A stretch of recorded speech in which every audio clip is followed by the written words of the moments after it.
WooCommerce के product में आप कस्टम फील्ड कैसे ऐड कर सकते हैं? आज के वीडियो में हम वही देखने वाले हैं। तो चलिए स्टार्ट करते हैं आज का वीडियो।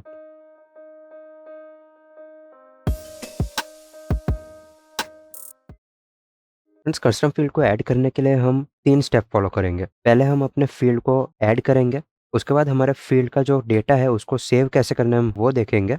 एंड में हम देखेंगे हमारे कस्टम फील्ड के डेटा को सिंगल प्रोडक्ट पेज में कैसे डिस्प्ले करवाना है। तो चलिए फ्रेंड्स स्टार्ट करते हैं।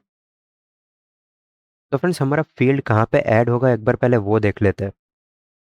देखो फ्रेंड्स, ये हमारे प्रोडक्ट का एडिट पेज है। इसमें प्रोडक्ट डेटा का जो टैब है उसमें सिंपल प्रोडक्ट सिलेक्ट किया हुआ है और यहाँ पे हमारे पास जनरल टैब है जिसमें रेगुलर प्राइस और सेल्स प्राइस की एंट्री हम करते हैं। तो हमारा जो कस्टम फील्ड है वो हम यहाँ पे ऐड करवाएंगे। ठीक है, चलिए। तो कस्टम फील्ड को ऐड करने के लिए हमारे पास एक एक्शन हुक है। अब देखिए फ्रेंड्स, ये जो एक्शन हुक है वो कैसे बनाना है मैं आपको वो बताता हूँ। हमें ये एक्शन हुक बनाना नहीं है, पहले से बना बनाया एक्शन हुक है। लेकिन क्योंकि एक्शन हुक थोड़ा सा लंबा है तो इसको हम ब्रेक करके समझेंगे कि इसमें हम क्या लिख रहे हैं। ठीक है, तो पहले हमें हमारा फील्ड जो है वो किस पे ऐड करना है, तो वो कॉमर्स प्रोडक्ट पे, तो वो लिखता है। इसके बाद हम यहाँ पे जो भी फील्ड्स ऐड करेंगे वो किसी भी प्रोडक्ट के ऑप्शंस के रूप में ट्रीट होंगे। ठीक है, तो वो कैसे मैं दिखाता हूँ आपको। यहाँ पे जो ये एरिया है थोड़ा नीचे लेते हैं। इस पे अगर मैं इंस्पेक्ट करता हूँ, देखिए यहाँ पे हमारे डिव मिल रहा है, जनरल प्रोडक्ट डेटा। हम इस डिव की भी आईडी चाहिए, लेकिन उसके पहले यहाँ पे हम देखते हैं। इस डिव को ओपन करके देखिए, इन पे ऑप्शन ग्रुप का क्लास लगा हुआ है। तो हमारा जो भी फील्ड ऐड होगा वो हमारे ऑप्शन पे ऐड होगा। ठीक है, तो यहाँ पे हम लिखेंगे ऑप्शंस। ठीक है, इसके बाद वाला जो पार्ट है वो है हमारा जनरल प्रोडक्ट डेटा। आपके पास यहाँ पे अलग अलग ऑप्शंस है। आप जनरल प्रोडक्ट डेटा यूज़ कर सकते हैं, इन्वेंट्री पे ऐड कर सकते हैं, तो आपका जो फील्ड है वो आपके इन्वेंट्री में यहाँ पे शो होगा। आप लिंक प्रोडक्ट्स में, शिपिंग्स में, इन सारे डिव्स में आप ऐड कर सकते हैं। तो मैं यहाँ पे जनरल प्रोडक्ट डेटा है वो कॉपी करूँगा और वो हम मैं यहाँ पे पेस्ट कर दूंगा। चलिए फ्रेंड्स, तो ये हमारा हुक रेडी हो गया। यहाँ पे बाहर आता है, फंक्शन का एक नाम दे देता है। अब इस फंक्शन को डिफाइन कर लेते हैं।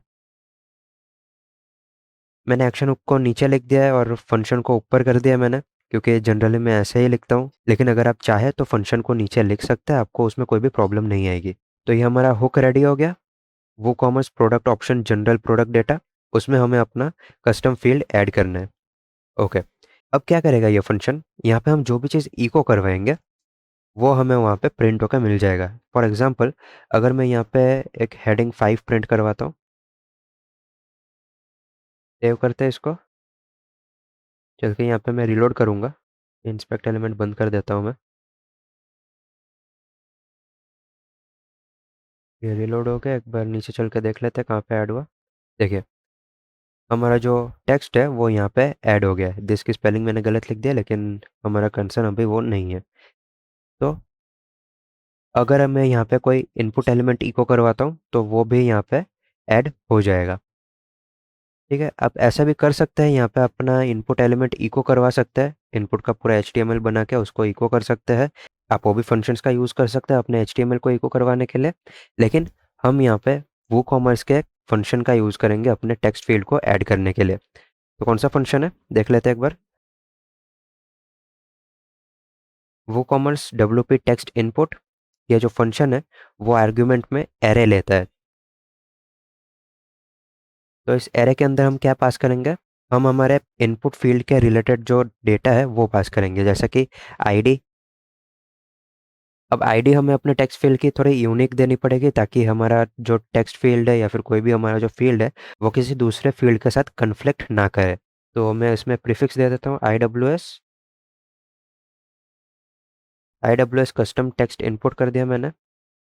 सेकेंड जो चीज़ हम यहाँ पे ऐड कर सकते हैं, अब लेबल जो है फ्रेंड्स वो आपके इनपुट फील्ड के आगे जो लेबल आएगा वहाँ पे लिख के आएगा ये। तो मैं आपको ये रेकमेंड करूँगा कि आप यहाँ पे जो भी लेबल रखते हैं आप उसको मल्टीलिंगुअल सपोर्ट के साथ बनाइए। तो अगर आपका यूज़र कभी भी अपने वर्डप्रेस वेबसाइट को दूसरे किसी लैंग्वेज में कन्वर्ट करता है, ट्रांसलेट करता है, तो आपका जो लेबल है वो भी उसके साथ ट्रांसलेट हो सके। तो वो करने के लिए हम क्या करेंगे, मैं यहाँ पे वर्डप्रेस के एक फंक्शन का यूज़ करूँगा, अंडरस्कोर अंडरस्कोर। तो ये फंक्शन क्या करता है, हमारा जो भी टेक्स्ट है उसका ट्रांसलेशन प्रोवाइड करता है। तो मैं यहाँ पे लिख दूंगा कस्टम फील्ड, सेकंड आर्गुमेंट में हमें देना है हमारा टेक्स्ट डोमेन। तो टेक्स्ट डोमेन फ्रेंड्स हम अपने प्लगइन का भी दे सकते हैं, लेकिन मैं आपको ये रिकमेंड करूँगा यहाँ पे, क्योंकि हम वो कॉमर्स के साथ काम कर रहे हैं। तो आपके जो यूज़र्स होंगे उनके माइंड में यही होगा, अगर हम वो कॉमर्स को कन्वर्ट कर रहे हैं तो उसमें मौजूद जो भी फील्ड्स है वो भी कन्वर्ट हो जाना चाहिए। मैं लैंग्वेज की बात कर रहा हूँ, ठीक है। तो हम यहाँ पे वो कॉमर्स का टेक्स्ट डोमेन का यूज़ करेंगे, ठीक है, सिंपल। नेक्स्ट हमारा है प्लेस होल्डर। प्लेस होल्डर का भी सेम है, हमारा जो यूज़र है उसको ये टेक्स्ट भी दिखाई देगा अपने एडमिन पैनल पे, तो इसको भी आप ट्रांसलेटेबल बना सकते हैं, ठीक है। सेम मैंने इसको यहाँ पे कॉपी पेस्ट कर दिया है, और यहाँ पे मैं चेंज करके कर देता हूँ। चलिए प्लेस होल्डर आ गया। इसको एक बार रन करके देखते हैं हमारे पास कोई फील्ड आया कि नहीं आया। मैं यहाँ पे रिलोड करता हूँ इस पेज को। हमारा जो यहाँ पे कस्टम फील्ड है वो यहाँ पे आ गया है, ठीक है फ्रेंड्स। हमने अपना कस्टम फील्ड यहाँ पे ऐड कर दिया है, लेकिन आपको अगर चाहिए कि उस फील्ड में आपको कोई डिस्क्रिप्शन भी देना हो कि किस रिगार्डिंग वो फील्ड यूज़ करना है, तो आप यहाँ पे एक और एट्रीब्यूट दे सकते हैं, डिस्क्रिप्शन। फिर से सेम चीज़ मैं आपको रिकमेंड करूँगा, जो आपका डिस्क्रिप्शन है वो भी यूज़र रीड कर सकेगा।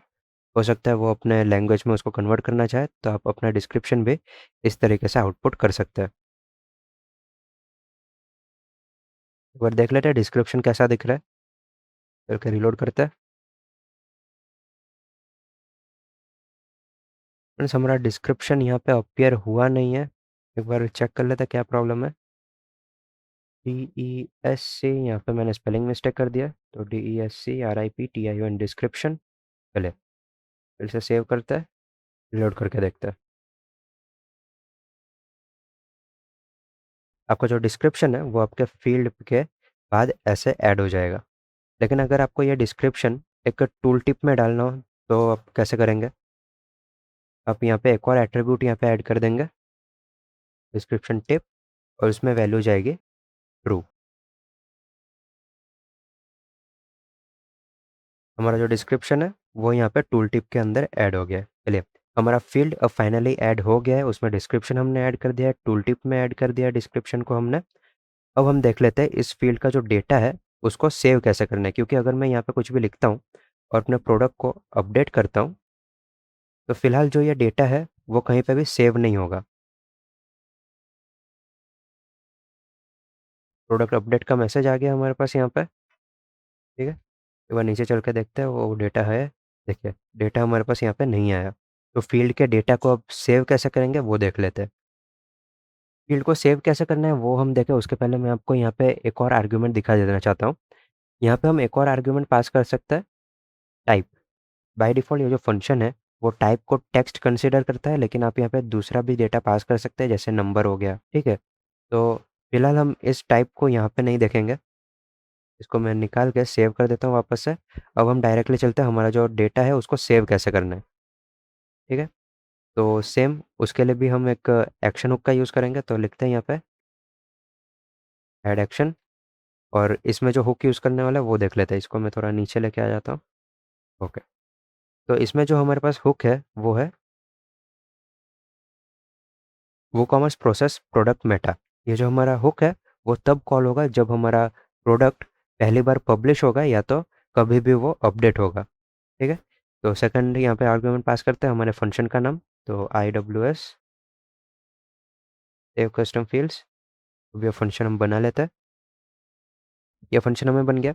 ये जो हुक है हमारे पास एक आर्ग्यूमेंट सेंड करता है इस फंक्शन के अंदर, वो है हमारे प्रोडक्ट का आईडी, प्रोडक्ट आईडी। इस वेरिएबल में हम उस आईडी को स्टोर करवा लेंगे, और अब हम इस आईडी का यूज़ करेंगे हमारे प्रोडक्ट डेटा को सेव करने के लिए, ठीक है। तो चलिए सबसे पहले हमें काम ये करना है, हमारा जो ये फील्ड है इसका जो कंटेंट है वो हमें गेट करना है। तो उसके लिए हम क्या करेंगे, ये जो आईडी है इसको मैं कॉपी करूँगा, और जैसे ही हमारा यूज़र अपडेट या पब्लिश के बटन पे क्लिक करेगा, ये जो पूरा फॉर्म है वो सबमिट होके हमारे $_पोस्ट वेरिएबल में इसका डेटा मिल जाएगा, ठीक है। नॉर्मल जैसे हम PHP में अपने फॉर्म का डेटा गेट करते हैं सबमिट होने के बाद, वैसे ही गेट करना है इसका डेटा भी। और इसको मैं एक काम करूँगा, एक वेरिएबल में स्टोर कर लेंगे, कस्टम डेटा, ठीक है। अब मैं यहाँ पे चेक करवा लूँगा इफ़ नॉट एम्प्टी, हमारा जो कस्टम डेटा है वो एम्प्टी नहीं होना चाहिए। अगर वो एम्प्टी नहीं हुआ तो हमें करना है नॉर्मल अपडेट पोस्ट मेटा का ही यूज़ कर लेंगे यहाँ पे, क्योंकि अगेन वर्डप्रेस में कोई भी चीज़ हो, पेज, पोस्ट, प्रोडक्ट, मीडिया, ये सारी चीज़ें एज अ पोस्ट कंसिडर होती है। तो हमारा फंक्शन यहाँ पे भी चलेगा। तो यहाँ पे जो फर्स्ट आर्ग्यूमेंट है वो हो जाएगा हमारे प्रोडक्ट की आईडी। फर्स्ट आर्ग्यूमेंट होता है पोस्ट आईडी, यहाँ पे पोस्ट आईडी हमारे पास क्या है, प्रोडक्ट आईडी। तो फर्स्ट आर्ग्यूमेंट वो हो गया। सेकंड आईडी में हमें चाहिए की। तो एक काम करते हैं, ये जो आईडी है फील्ड की उसी को लेके यहाँ पे सेव कर देता है। ठीक है। इससे क्या होगा, आपके सारे फील्ड्स की जो आईडी है आप उनको जनरेट करते टाइम, यानी कि जब आप यहाँ पे उनको डिफाइन करेंगे, अपने सारे फील्ड्स की आईडी अलग अलग देंगे, तो आपके जो भी फील्ड्स है वो आपको यहाँ पे अलग अलग गेट करवा के उनको यहाँ पे अलग अलग उनका अपडेट करना पड़ेगा। ठीक है। चलिए एक बार इसको सेव करते हैं, करके यहाँ पे रिलोड करते हैं एक बार। अब इसमें कोई डेटा डाल के इसको अपडेट करके देखते हैं। हमारे पास यहाँ पे एक एरर आ गया है, तो uncaught argument control error, too few arguments to function update post meta. ठीक है, अपडेट पोस्ट मेटा में हमारे पास टू फ्यू आर्ग्यूमेंट्स बता रहा है, तो देखते हैं क्या हो रहा है यहाँ पे। Update post Meta, product ID, product का की, और हमारे पास यहाँ पे हमने डेटा तो सेंड ही नहीं किया। हमें डेटा स्टोर करना है तो डेटा सेंड तो करना पड़ेगा ना पहले। तो डेटा सेंड कर देता है। डेटा को सेव करते टाइम उसको सिक्योर करने के लिए मैं यहाँ पे क्या करूँगा, यहाँ पे वर्डप्रेस के हमारे पास जो एस्केप फंक्शंस है, मैं उनमें से एक का यूज़ कर लूँगा और इसके अंदर मैं अपना वेरिएबल पास कर दूंगा। First argument product ID, second argument Meta की, और थर्ड आर्ग्यूमेंट हमारा कस्टम डेटा। ठीक है। चलिए एक बार फिर से सेव करते हैं इसको।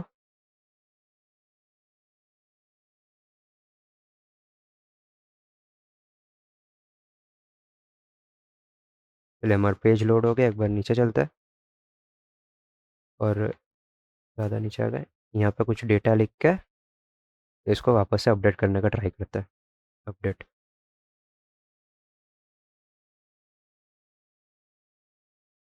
चलिए यहाँ पे हमारा प्रोडक्ट अपडेट हो गया है। एक बार चेक कर लेते हैं नीचे हमारा डेटा जो है वो सेव हुआ कि नहीं हुआ। देखिए हमारा डेटा अभी भी यहाँ पे है। अगर मैं हार्ड रिलोड करता भी हूँ तो भी हमारा डेटा रहना चाहिए, तो एक बार देख लेते हैं। हमारा डेटा यहाँ पे लिख के आ रहा है, यानी कि हमारा जो फील्ड है वो अब डेटा को स्टोर कर रहा है। ठीक है। तो अब हमारा फाइनल स्टेप, हमें इस डेटा को अपने फ्रंट एंड में शो कैसे करना है। चलिए एक बार इस प्रोडक्ट को फ्रंट एंड में ओपन कर लेते हैं। मैं यहाँ से इस लिंक पे क्लिक करके इसको न्यू टैब में ओपन कर लूँगा। चलिए ये लोड हो रहा है, तो लोड होने देते हैं। यहाँ पे चलते हैं। तो फील्ड को फ्रंट एंड में डिस्प्ले करने के लिए हमारे पास अगेन कुछ हुक्स है, और हमें फंक्शन क्रिएट करना है जिससे हम अपने इस फील्ड को गेट करवाएंगे। तो एक काम करते हैं, मैं आपको हुक के बारे में बताऊँ उसके पहले हम फंक्शन को क्रिएट कर लेते हैं।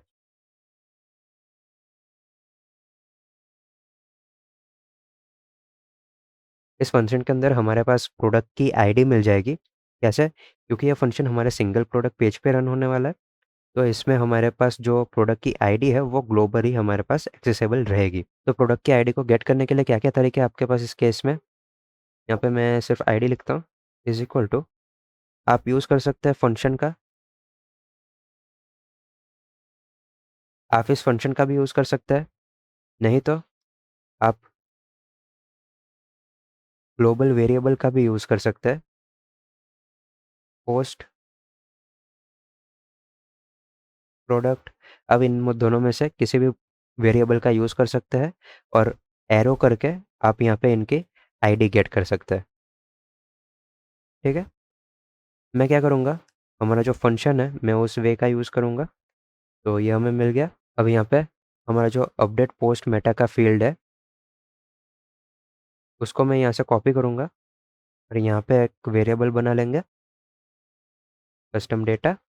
यहाँ पे मैं इसको पेस्ट कर लूँगा। अब यहाँ पे अपडेट नहीं करना है हमें, हमें करना है get post Meta, product ID जाएगी हमारे पास यहाँ पे प्रोडक्ट आईडी नहीं, जो वेरिएबल है वो है डॉलर आईडी। ठीक है, उसके बाद हमारे की जाएगी और यहाँ पे हमें कोई डेटा सेंड नहीं करना है, हमें गेट करवाना है। जो लास्ट आर्ग्यूमेंट होगा उसको हम कर देंगे ट्रू। चले एक बार एक काम करते हैं, ये जो कस्टम फील्ड है इसको रिटर्न करते हैं, देखते हैं कस्टम डेटा। लेकिन फिलहाल ये फंक्शन कुछ भी नहीं करेगा, क्यों? क्योंकि ये फंक्शन सिंपली अभी कॉल ही नहीं हो रहा है। तो इसको कॉल करवाने के लिए आप दो तरीके का यूज़ कर सकते हैं। अगेन आप एक शॉर्ट कोड क्रिएट कर सकते हैं और उसमें इस फंक्शन को कॉल कर सकते हैं, या तो आप अपने वो कॉमर्स के सिंगल प्रोडक्ट पेज में कोई हुक का यूज़ करके आप इस फंक्शन का जो कंटेंट है वहाँ पे प्रिंट करवा सकते हैं। वो कैसे, बताता हूँ मैं आपको। पहले हमारा पेज यहाँ पे लोड हो गया प्रोडक्ट का। तो हमारा जो सिंगल प्रोडक्ट पेज है उसमें काफ़ी सारे वो कॉमर्स के एलिमेंट्स है। आप उन वो कॉमर्स के एलिमेंट्स का यूज़ करके उनके ऊपर या उनके नीचे आप इस कस्टम फील्ड को प्रिंट कर सकते हैं। तो इसके लिए एक आर्टिकल है, मैं गूगल पे जल्दी से सर्च करूँगा। यहाँ पे मैं जाऊँगा वो कॉमर्स विजुअल हुक गाइड,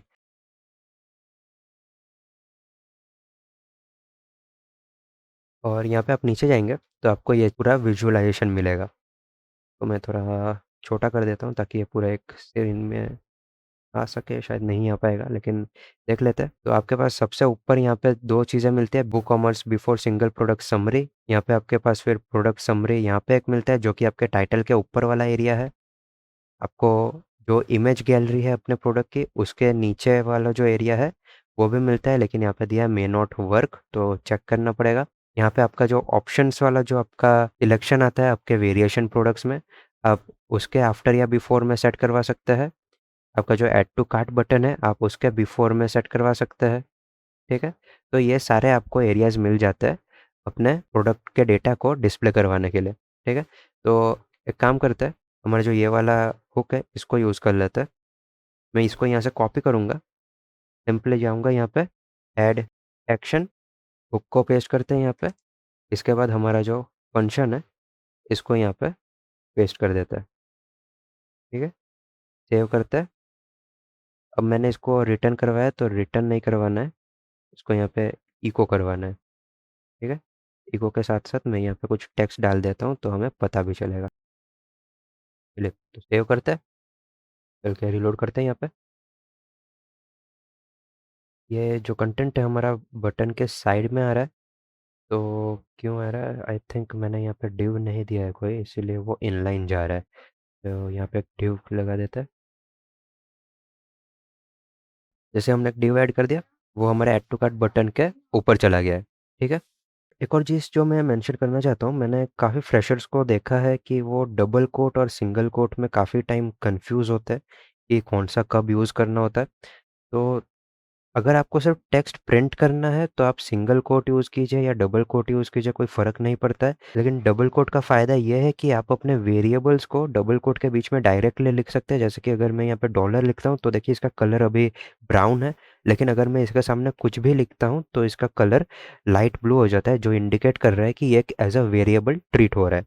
ठीक है, तो अगर मैं यहाँ पे इसको डिलीट करके कस्टम डेटा लिख देता हूँ और यहीं पे मैं अपने डिव को क्लोज कर देता हूँ, तो ये भी एक वैलिड स्टेटमेंट है, हमें यहाँ पे आगे इसकी ज़रूरत नहीं है। यहाँ पे सेमीकोलन कर देता है। चलिए ये भी एक वैलिड स्टेटमेंट हो गया। लेकिन अगर मैं इसी चीज़ को सिंगल कोट में कन्वर्ट कर देता हूँ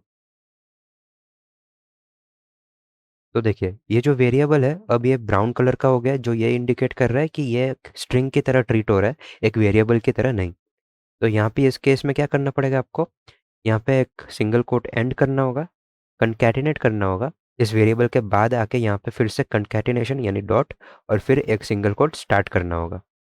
ठीक है, तो आपको ये चीज़ करनी होगी। लेकिन अगर आप डबल कोट यूज़ करते हैं तो आपको ये कंकैटिनेशन नहीं करने पड़ेंगे और आप डायरेक्ट एक ही स्ट्रिंग के अंदर अपना जो वेरिएबल है उसको यूज़ कर सकते हैं। तो इतना ही फ़र्क है डबल कोट और सिंगल कोट में पीएचपी में। और जहाँ तक टेक्स्ट प्रिंट करने का सवाल है, आप सिंगल कोट यूज़ कीजिए या डबल कोट यूज़ कीजिए, कोई फ़र्क नहीं पड़ता। पर इतना याद रखिए कि आप कोई आर्ग्यूमेंट पास कर रहे हैं किसी फंक्शन के अंदर, उसमें भी अगर आप सिंगल कोट यूज़ करते हैं यानी कि आप जो पास कर रहे हैं वो एक स्ट्रिंग है। चाहे वो कोई भी लैंग्वेज हो, जावास्क्रिप्ट हो या पीएचपी हो, सब में ये ऐसा ही वर्क करता है। ठीक है, चलिए।